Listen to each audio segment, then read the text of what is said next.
आज भी चालाक लोगों के वंशज हैं ये, जो हिंदू मुसलमान करते हैं। इनकी लड़कियां मुसलमानों के घरों में हैं। इतिहास उठा के देख लीजिए, मुसलमानों को दामाद बनाएंगे व मुसलमानों को गाली देंगे और फिर हिंदू मुसलमान करके अपनी सरकार चलाएंगे। तो लोगों को समझना चाहिए, और समझ लोगों को आती है एजुकेशन से। एजुकेशन तुम्हें देंगे नहीं है, एजुकेशन पे तो इन्होंने डाका डाल लिया है। आपको एजुकेशन नहीं मिलेगी, सब कुछ ले लो आप जब कावड़ जाओगे तो आपको फूल बरसाएंगे।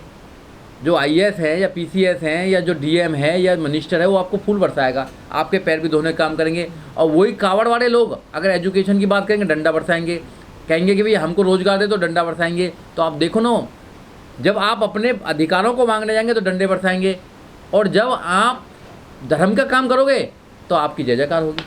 तो ये देश को धर्म के नाम पर गुलाम बनाए रखना चाहते हैं। तो जो पुलिस का जो रवैया है, अगर वो देखते हैं कि जाति जहाँ पर आ जाती है, दलित की बेटी है, दलित का बेटा है, दलित का ये लड़का है, तो वहाँ पर उनकी सोच ही बदल जाती है। उनको जो FIR करनी है FIR नहीं करते हैं, वो अपराधी के साथ हो जाते हैं, जबकि उनको जो विक्टिम है उसके साथ होना चाहिए। तो जो जातिवादी जो गुंडे हैं, जातिवादी आतंकवादी जो लोग हैं, जो सरकार में भी हैं, पुलिस में भी हैं, कोर्ट कचहरी में भी हैं, और समाज में तो है ही, आपको देखा होगा। तो वो अपनी बहन बेटी को तो बहन बेटी समझते हैं, मगर किसी और गरीब की बहन बेटी है तो उसको बहन बेटी नहीं समझते, उसको वो एक टारगेट समझते हैं। तो ऐसे लोगों का इंतज़ाम होना चाहिए। सरकार इनका इंतज़ाम कर सकती है। सरकार अगर चाहे तो इनको जेल में डाल सकती है। सरकार को दलितों से कुछ लेना देना नहीं, तो दलितों के अत्याचारों से भी कोई लेना देना नहीं है, ये साबित हो चुका है। इसलिए दलितों को अपनी सरकार खुद बनानी पड़ेगी, उनको लड़ना पड़ेगा, उनको बाबा साहब डॉक्टर अम्बेडकर के रास्ते पर चलना पड़ेगा। जो बाबा साहब डॉक्टर अम्बेडकर बोल के गए हैं उसको अपने जीवन में उतारना पड़ेगा, और बाबा साहब को पूर्ण रूप से फॉलो करना पड़ेगा।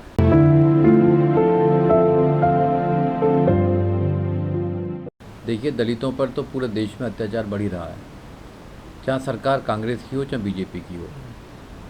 आपने देखा होगा कि जो दलितों पर अत्याचार बढ़ रहा है उसकी एक वजह है।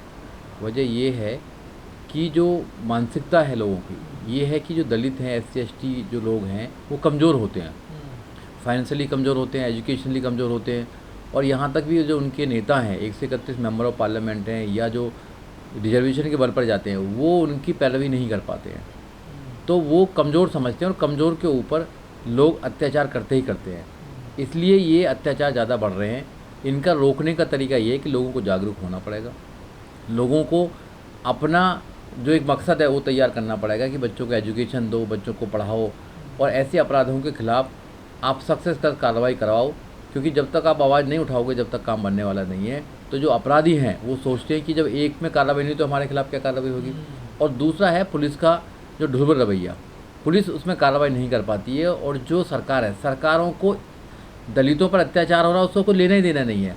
प्रधानमंत्री को दलितों पर अत्याचारों को लेना देना नहीं है। वैसे प्रधानमंत्री बोलते हैं कि दलितों को मत मारो, मारना है तब मुझे मारो, मगर वो दलितों के सरोकार, दलितों के वेलफेयर के लिए कुछ अच्छा काम नहीं कर पाते हैं। उनको चीते, अब लेकर आए ना चीते, तो चीतों पर ज़्यादा उनका फोकस है ना कि दलितों पर। तो गाय पर ज़्यादा फोकस है ना कि दलितों पर। तो जो जानवर हैं, जानवरों से ज़्यादा मोहब्बत है उन लोगों को, ना कि दलितों से। इस देश में दलित जो रहे हैं 40 से 45 करोड़ लोग हैं, उनकी कोई सुध लेने वाला नहीं है, उनके लिए कोई भी पैरवी करने वाला नहीं है। उनको खुद खड़ा होना पड़ेगा, खुद साबित करना पड़ेगा कि आप इस देश में उतने ही सम्मानित हैं जितने और लोग सम्मानित हैं। बिल्कुल लगता है, बिल्कुल है, ऐसा वो सोचते हैं, मगर ऐसा नहीं है। जब तक आप जवाब देना नहीं सीखेंगे, जब तक आप कानून के माध्यम से जवाब देना नहीं सीखेंगे, जब तक बात बनने वाली नहीं है। क्योंकि सरकारें आप बनाते हैं। डेमोक्रेसी का मतलब क्या? डेमोक्रेसी है कि democracy of the people, by the people, for the people, लोगों के लिए के द्वारा है। और लोगों के ये जो है पब्लिक सर्वेंट हैं, देखो इंजीनियर भी हैं, डॉक्टर भी हैं, प्रोफेसर भी हैं, वकील भी हैं, IAS भी हैं, PCS भी हैं, सब हैं दलितों के। फिर भी दलितों पे अत्याचार हो रहा है, मूंछ रखाने पे कत्ल हो रहा है फिर भी। तो सरकार को कुछ लेना देना नहीं है। तो इसलिए जब सरकार को कुछ लेना देना नहीं है तो आपको खुद खड़ा होना पड़ेगा। और जो समाज खुद खड़ा हो जाता है, अपनी लड़ाई खुद लड़ता है, वहाँ बात बन जाती है। जातिवादी गुंडों का इलाज है कि जैसा वो करते हैं आपके साथ में, उनको वैसे ही जवाब देना है। जातिवादी गुंडे हर जगह मिलेंगे आपको, तो उनका जवाब है कि भैया उनको वो सज़ा देनी है आपको कि उनके आने वाली पीढ़ियाँ भी ना आपको हाथ लगा सके। बेटी किसी की भी हो, चाहे दलित की बेटी हो, चाहे वो OBC की बेटी हो, चाहे वो जनरल की बेटी हो, बेटी बेटी होती है। अगर कोई शोषण करता है उसका, तो उस शोषण करने वाले का जो इलाज होना चाहिए वो ऐसा इलाज होना चाहिए कि जो लाखों करोड़ों लोग हैं उनको भी एक लेसन मिलना चाहिए कि जहाँ दलित की बेटी आ जाती है, जहाँ गरीब की बेटी आ जाती है, वहाँ शोषण करने वालों के साथ पुलिस भी हो जाती है, कोर्ट कचहरी भी हो जाती है, कानून भी हो जाता है और उनको बचाने के लिए सिस्टम लग जाता है। इवन यहाँ तक देखा गया है कि जो अत्याचारी है, जो बलात्कारी है या जो शोषण करने वाली जमात है, उसको बचाने के लिए वो लोग पंचायत भी करते हैं। तो ऐसी सिविल सोसाइटी पर तो आपको भी शर्म आनी चाहिए कि कैसे लोग हैं कि एक अपराधी को बचाने के लिए आप उसके फेवर में आप पंचायत करेंगे।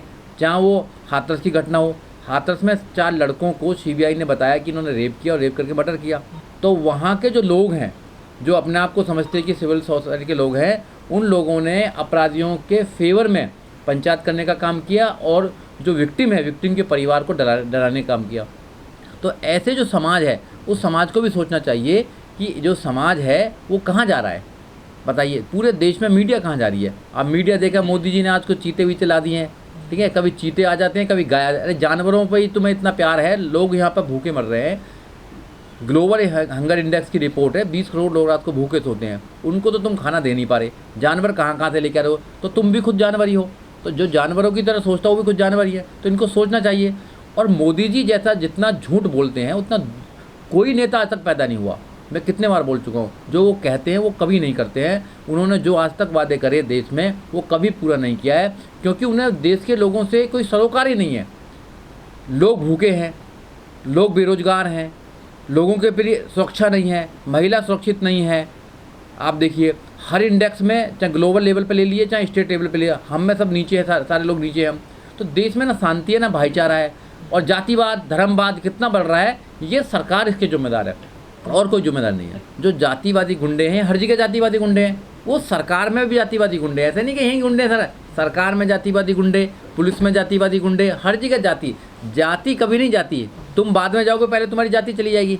तो इसलिए जो जाति है, हम कास्टलेस सोसाइटी बनाना चाहते हैं। जो फादर ऑफ कॉन्स्टिट्यूशन है, उनका आइडियोलॉजी ऑफ इंडिया क्या है? आइडियोलॉजी ऑफ इंडिया ये है कि देश कास्टलेस सोसाइटी बनना चाहिए, देश में कोई कास्ट नहीं होना चाहिए, जब तो डेवलप हो पाएगा। वर्गों में बांट दिया, छोटे छोटे वर्गों में बांट दिया, छोटी छोटी जातियों में बांट दिया है।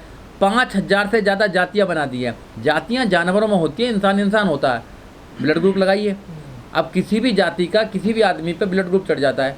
अगर भगवान जाति बनाता, अगर कोई प्रकृति जाति बनाती, तो फिर अलग अलग बनाता ना, किसी के कुछ और आइडेंटिटी देता, किसी के 3 आँख करता, किसी के 4 आँख करता, किसी के 4 हाथ करता, किसी कुछ करता, अलग आइडेंटिटी। अगर भगवान ने कोई आइडेंटिटी नहीं है, नेचर ने कोई आइडेंटिटी नहीं बनाई है, तो इसलिए लोगों ने बनाई है। तो वो चालाक लोग हमेशा से डिवाइड करते आए हैं, इंसानियत को डिवाइड कर रहे हैं। धर्म में क्या है कि आप कोई क्वेश्चन नहीं कर सकते हैं, आप कोई सवाल नहीं कर सकते हैं, आप तर्क नहीं कर सकते हैं। तो जब तर्क नहीं कर सकते तो आप अपने माइंड का इस्तेमाल ही नहीं करेंगे। तो यहाँ 90% लोगों को आपने ऐसा बना दिया है कि जो आपके सवाल ही नहीं पूछेंगे। मुस्लिम आरोपी हो, हिंदू आरोपी हो, जैन आरोपी हो, बुद्धिस्ट आरोपी हो, आरोपी है। आरोपी कोई जाति नहीं होती है। हाँ, जाति विशेष से है, कोई किसी भी धर्म का हो, किसी भी संप्रदाय का हो, मेरा भाई क्यों ना हो। अगर अपराधी है, वो रेपिस्ट है, तो उसको जेल में जाना चाहिए, क्योंकि रेपिस्टों की जगह यहाँ सिविल सोसाइटी में नहीं है, आतंकवादियों की जगह इस सिविल सोसाइटी में नहीं है, जातिवादी गुंडों की इस सोसाइटी में जगह नहीं है, उनकी जगह जेल। ये कौन सुनिश्चित करेगा? ये सरकार करेगी, पुलिस करेगी। अब पुलिस में भी जातिवादी गुंडे हैं, उनको पता मेरी जाति का आदमी तो बचाने लग जाते हैं।